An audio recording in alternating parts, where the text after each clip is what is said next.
Di balik gemerlap kota, ada kejahatan yang berjalan dalam senyap. Itu adalah mafia perdagangan manusia. Mereka menculik, menjual, dan merenggut kebebasan orang-orang, menjadikan mereka barang dagangan demi uang dan kuasa. Suatu hari, seorang pemuda hidupnya berubah dalam sekejap. 8 tahun yang lalu, adik perempuan pemuda ini menghilang karena diculik oleh mafia dan dijual ke dunia hitam ini. Pemuda itu tidak terima, dia bertekad membalas dendam. Selama 8 tahun pemuda ini hidup dengan satu tujuan.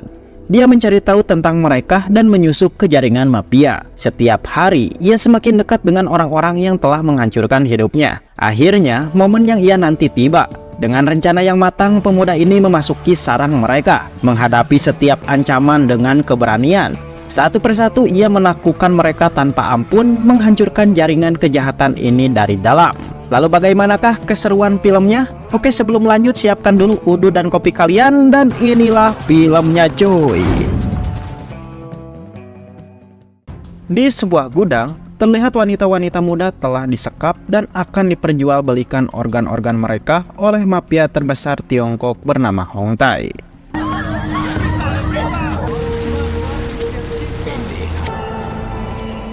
Salah satu petinggi dari Hong Tai, yaitu Hugo, sedang melakukan negosiasi dengan mafia Meksiko bernama Carlos dan Diego. Diego mendengar kabar kalau pemimpin Hong Tai akan mencalonkan diri sebagai anggota parlemen. Dan jika itu benar, Diego sangat senang dan berharap Hugo akan terpilih menjadi pemimpin Hong Tai selanjutnya. Karena mereka berdua berpendapat, grup Hong Tai bisa makmur dan berjaya seperti ini berkat kerja keras dari Hugo. Hugo pun tersenyum. About changes and shit. Hong Tai ain't shit without you, homie. Di dalam gedung, bos besar Hong Tai, yaitu Hong Tai, sedang berdiskusi dengan bawahannya yang bernama Walong. Walong memberikan saran kepada bosnya itu untuk memulai bisnis halal seperti real estate dan kesehatan. Apalagi saat ini nama bos Hong Tai sedang naik daun dalam pemilu dibandingkan yang lain. Bisnis mereka dengan Carlos juga harus segera diselesaikan demi menghindari nama baik bos Hong Tai yang akan tercoreng di kemudian hari. Mendengar saran itu, bos Hong Tai setuju. Dia berterima kasih dan ia berencana akan melantik Walong esok hari sebagai pemimpin baru grup Hong Tai selanjutnya untuk menggantikan posisi dirinya. Walong pun pulang ke rumah dengan rasa bahagia karena besok dia akan menjadi pemimpin grup Hong Tai. Ia pun merayakan keberhasilan itu dengan mabuk-mabukan. Namun tiba-tiba listrik rumahnya padam dan seorang pria misterius masuk untuk membunuhnya.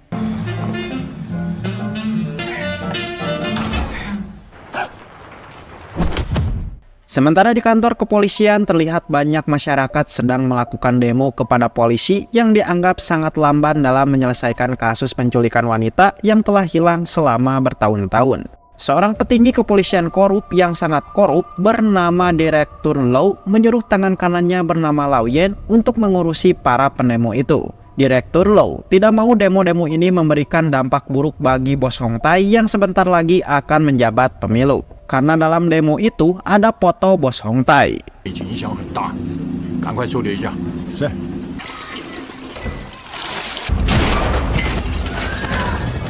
Singkat cerita, Lau Yen dengan anak buahnya langsung mendatangi pemukiman tempat para pendemo itu beristirahat. Lau Yen menyiksa para pendemo itu dan menghancurkan semua barang-barang di sana.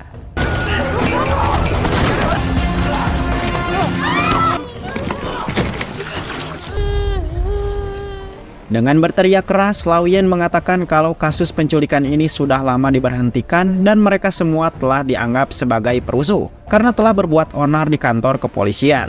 Lau Yen menyuruh mereka untuk pergi dari tempat ini dalam waktu 3 hari. Dan jika tidak, Lau Yen akan membunuh mereka semua seperti barang-barang yang ia bakar. Di tempat lain, sang pemeran utama bernama Chen sedang dibangunkan oleh adiknya bernama Li. Li lalu meminta kakaknya untuk membuatkan sarapan untuknya karena dia sudah sangat lapar. Sambil sarapan, Chen melihat berita di televisi tentang bos Hong Tai yang akan mengundurkan diri sebagai pemimpin grup miliknya dengan alasan Hong Tai akan fokus dalam kampanyenya. Di sini Chen terlihat seperti memiliki dendam kepada bos Hong Tai. Dan di hari itu juga Hong Tai akan melaksanakan pelantikan untuk pemimpin baru di grup miliknya. Setelah menyiapkan semua barang-barangnya, Chen berniat mendatangi tempat Hong Tai berada. Li sempat menahan kakaknya itu, namun Chen mengatakan kalau semua akan baik-baik saja.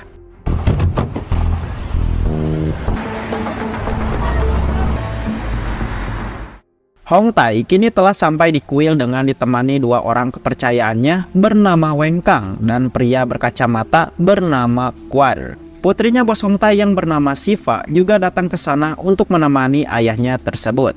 Saat Hong Tai dan anak buahnya menjalankan upacara di kuil, Lao Yan yang kebetulan sedang berjaga di sana tiba-tiba melihat seseorang yang mencurigakan. Dia pun berniat untuk masuk ke dalam kuil dan menangkap pria itu. Namun Wen Kang menghadangnya untuk masuk, karena menurutnya polisi korup seperti Lao Yan ini tidak layak untuk masuk.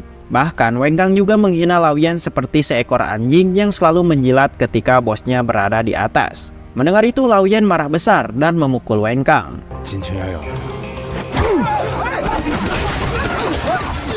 Kedua belah pihak langsung menghentikan pertarungan itu demi menghargai bos Hong Tai. Salah satu anak buah Weng Kang tiba-tiba memberitahu kalau Walong telah tewas. Mendengar itu Weng Kang terkejut. Ia lalu memberitahukan kabar itu kepada bos Hong Tai. Hong Tai pun terkejut. Ia tidak menyangka kandidat penerus perusahaannya telah mati di rumahnya. Ia pun langsung memberikan perintah kepada Direktur Lu untuk menemukan pelakunya dalam kondisi hidup maupun mati. Hong Tai kemudian pergi dengan diikuti beberapa anak buahnya yang menjaga. Begitupun dengan Chen yang secara diam-diam mengikuti.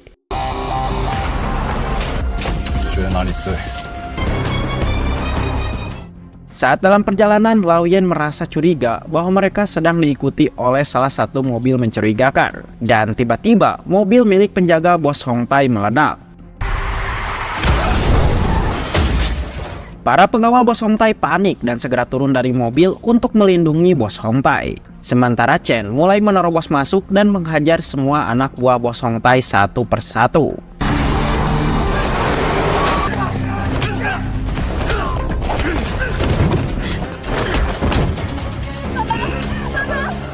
Dalam kejadian itu Chen berhasil melarikan diri, sementara bos Hong Tai dilarikan ke rumah sakit karena mengalami luka sangat parah.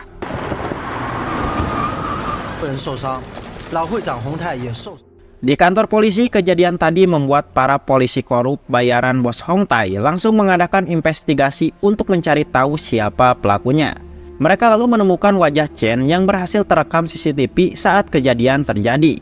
Lao Yan menduga bahwa orang itu bukan orang sembarangan, karena orang itu bisa melukai bos Hong Tai yang sangat dijaga super ketat. Lao Yan menganggap bahwa orang itu kemungkinan adalah seorang pembunuh bayaran yang telah disewa seseorang untuk menjatuhkan grup Hong Tai. Direktur Lu memiliki ide bagus untuk membuat namanya menjadi bagus. Ia menyuruh Lao Yan untuk menangkap pelaku itu segera sebelum orang-orang menangkapnya lebih dulu, agar mereka mendapatkan posisi yang bagus di grup Hong Tai.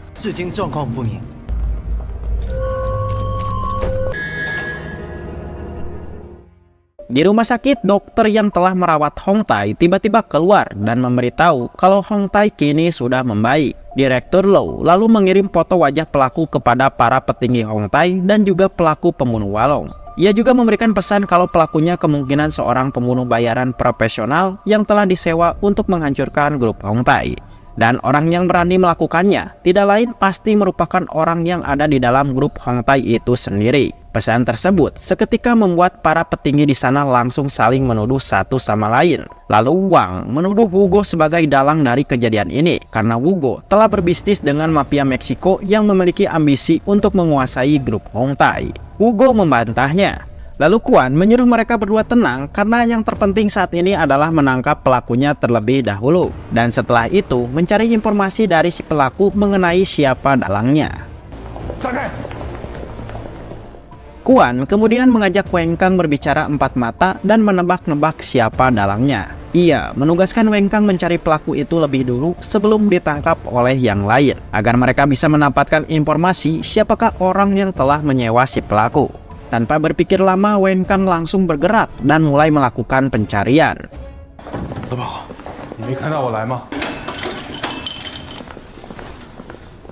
Malam harinya, Chen sudah berada di pabrik narkoboy milik Wang. Siapa sangka, Lao Yan mengetahui kedatangan Chen ke sana lewat CCTV lalu lintas. Dengan berani Chen mendatangi anak buah Wang dan mengaku kalau ia akan membunuhnya. Jelas hal itu membuat mereka marah dan segera mengikat Chen di kursi untuk diinterogasi. Walaupun disiksa terus-menerus, Chen nampak tenang. Lalu Wang yang berada di sana menanyakan siapa orang yang telah menyewa Chen untuk membunuh dirinya. Dan jika tidak mau memberitahu, Wang mengancam akan menyiksa Chen perlahan-lahan sampai meninggoy. Mendengar itu Chen hanya tersenyum dan tiba-tiba lampu padam yang membuat Chen langsung membrutal membunuh mereka semua termasuk Wang sendiri. 干掉我兄弟，你现在还拿榔头来找我？你选哪一个呀？啊？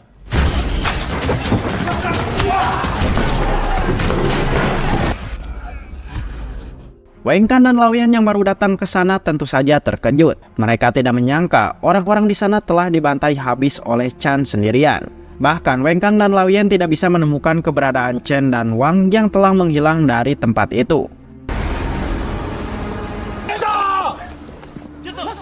Di tempat lain, Wugo mendengar kabar kalau Wang telah menghilang dan Wang Kang juga berada di sana sendirian tanpa pengawalan. Wugo pun merasa curiga. Ia menganggap apakah semua ini telah diatur oleh Hong Tai sendiri untuk membunuh para petinggi-petingginya agar Hong Tai bisa memiliki semua akses bisnis yang telah mereka jalankan.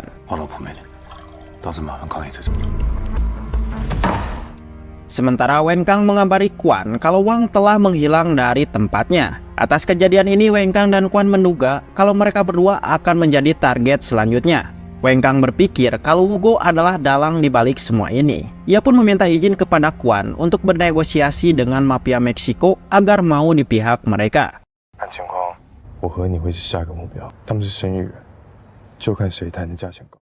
Sementara Wugo tengah berdiskusi dengan mafia Meksiko yaitu Carlos dan Diego. Wugo mengatakan kalau ia akan membunuh bos Hong Tai malam ini karena semua kejadian yang terjadi adalah ulah dari Hong Tai demi menguasai semua bisnis-bisnis yang sebentar lagi akan menjadi anggota parlemen. Wugo juga menganggap kalau Hong Tai pasti akan mengincar mereka berdua agar nama buruk di masa lalu Hong Tai menjadi bersih. Di tengah obrolan, Wang Kang menelpon Diego untuk mengajaknya bernegosiasi agar bekerja sama dengan Hong Tai. Namun Wang Kang tidak menyadari kalau perkataannya itu sedang didengar oleh Wugo. Hingga akhirnya Carlos, Diego, dan Wang Kang menyusun rencana untuk menjebak Wang Kang yang menuju perjalanan menuju ke sana.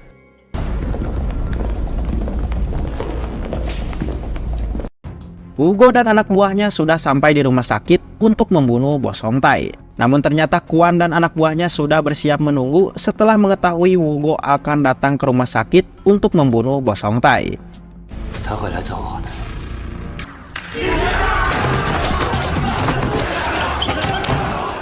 Sementara Wang Kang yang sudah sampai di tempat Diego, kini dirinya tengah dikepung.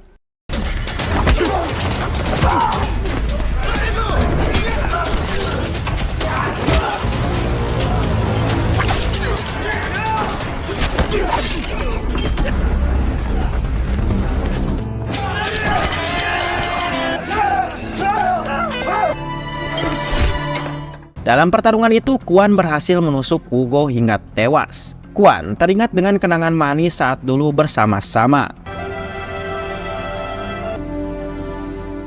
Sementara Wang Kang sendiri tengah kewalahan menghadapi semua anak buah Carlos dan Diego yang berjumlah sangat banyak.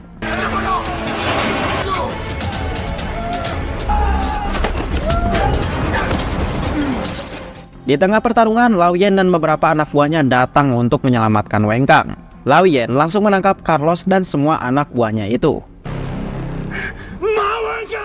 Telepon Wugo tiba-tiba berbunyi yang ternyata itu dari Chen yang memberitahu Hong Tai kalau putri kesayangannya kini bersamanya.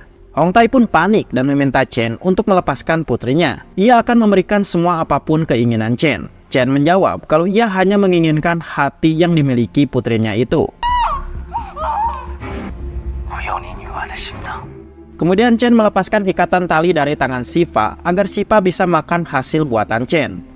Tetapi Sifa sedikit ketakutan ketika melihat Chen sedang berbicara sendirian.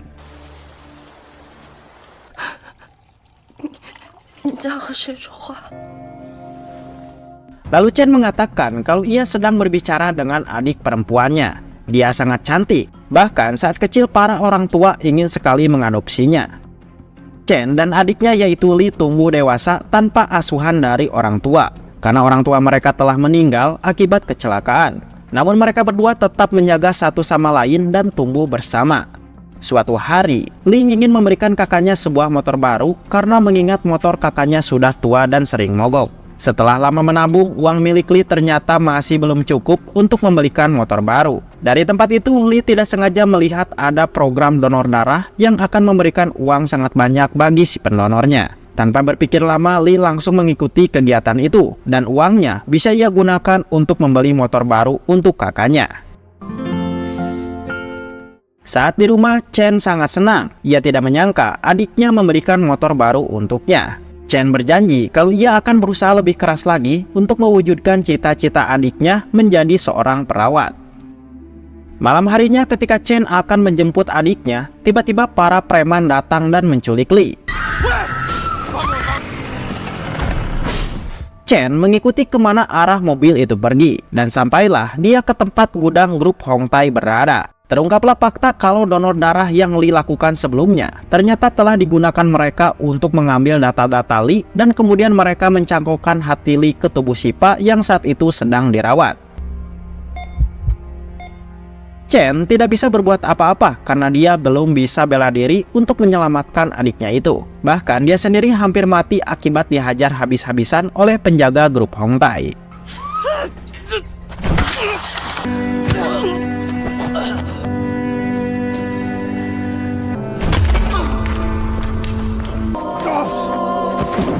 Setelah kejadian itu, Chen mencari petunjuk tentang organisasi Hongtai untuk membalaskan dendam kematian adiknya.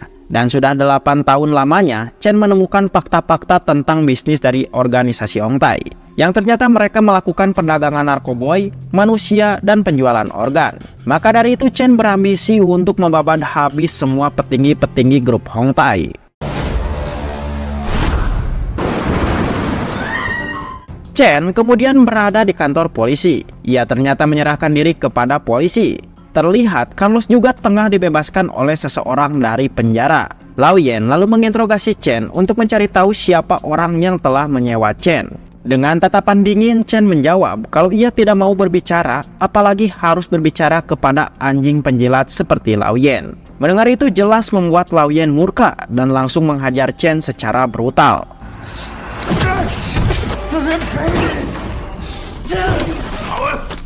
Direktur Lou lalu masuk ke dalam ruangan untuk menghentikan Lao Yan yang hendak membunuh Chen. Ia lalu menggantikan posisinya untuk menginterogasi Chen. Namun Chen malah menunjukkan video bejat tentang Direktur Lou saat menyiksa para wanita.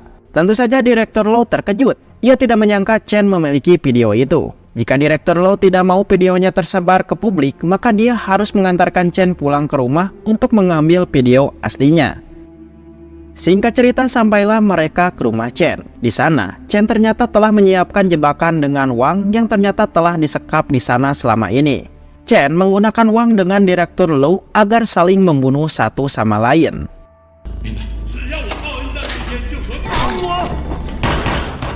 Beberapa saat kemudian, Hongtai dan beberapa anak buahnya datang ke rumah Chen dengan tujuan untuk menolong Siva. Namun Chen tidak ada di sana dan mereka hanya menemukan Direktur Lou dan Wang yang telah mati. Tiba-tiba, telepon Direktur Lou berbunyi yang tersambung dengan Chen. Chen memberitahu kalau putri kesayangan Hongtai kini berada di dermaga tempat Carlos berada. Sementara Carlos yang berada di markas tengah mempersiapkan diri untuk pergi dari sana. Namun tiba-tiba Chen menelponnya dan memberitahu kalau bos Hongtai akan datang ke tempatnya untuk membunuh Carlos. Mendengar itu Carlos marah besar. Ia menyuruh semua pasukannya untuk bersiap perang dengan grup Hongtai. Sementara Chen akan mengawasi peperangan itu dari kejauhan dan tidak lama bos Hongtai datang sehingga peperangan pun terjadi.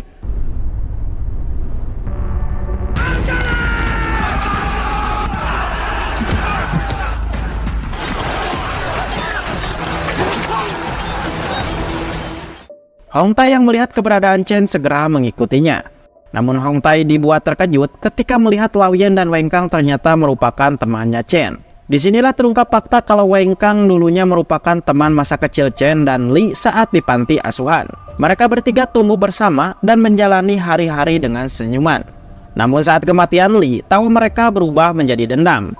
Karena kematian Lee ternyata telah dimanipulasi oleh Direktur Lo, seolah-olah Lee ini mati akibat kecelakaan. Dan sebelum Lee mati, dia telah menuliskan wasiat untuk menyumbangkan hati miliknya kepada seseorang yang memerlukannya. Tentu saja, hal ini membuat Chen mengamuk karena kejadian sebenarnya bukan seperti itu. Namun polisi tidak peduli dan menyiksa Chen dengan wengkang.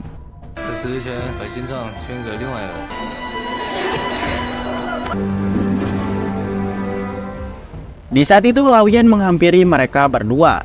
Lalu Lao Yan ternyata dulunya merupakan polisi yang baik hati dan tidak korup.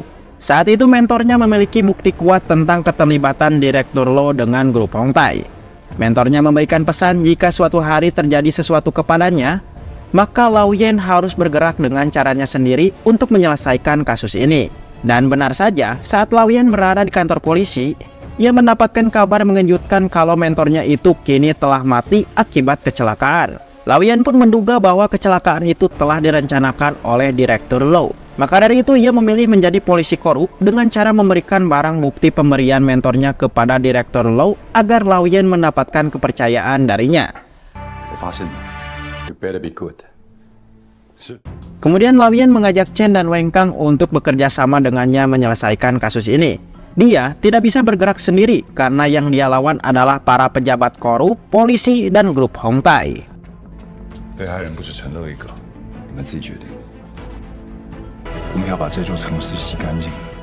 Mereka lalu masuk ke dalam grup Hong Tai dan mulai menyusun rencana untuk membuat pertikaian. Dan saat mengetahui kabar kalau bos Hong Tai akan mengundurkan diri dari kepemimpinannya, Wengkang akan memanfaatkan kesempatan itu untuk membuat masalah dengan cara menjadikan Wu Guo sebagai pelaku yang telah menyewa pembunuh bayaran untuk menghabisinya. Dan satu persatu setiap kejadian yang terjadi di grup Hong Tai telah mereka susun dan berhasil.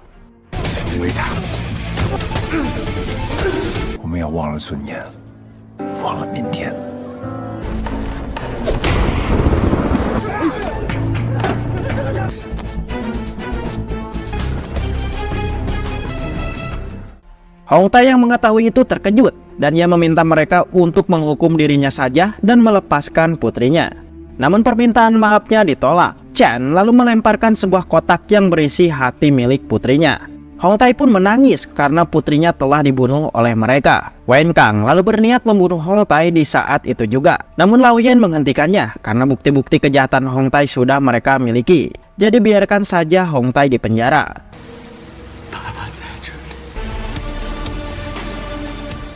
Saat mereka bertiga akan pergi, tiba-tiba mereka dikejutkan dengan sekelompok wanita yang terkurung. Akhirnya, Lao Yan, Chen, dan Wengkang memutuskan menyelamatkan wanita-wanita itu terlebih dahulu. Beberapa saat kemudian, Kuan dan beberapa anak buahnya datang. Dan ternyata mereka masih selamat setelah berperang dengan Carlos.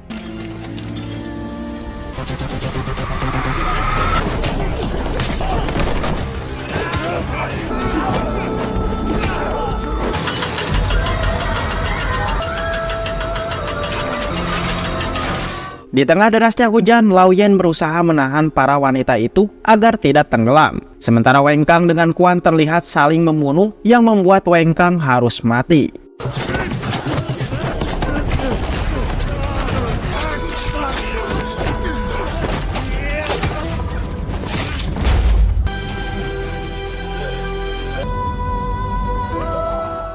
Tidak lama kemudian polisi datang ke sana untuk menangkap semua orang yang telah terlibat dalam kasus itu. Hong Tai ditembak mati oleh polisi saat hendak membacok Chen dari belakang.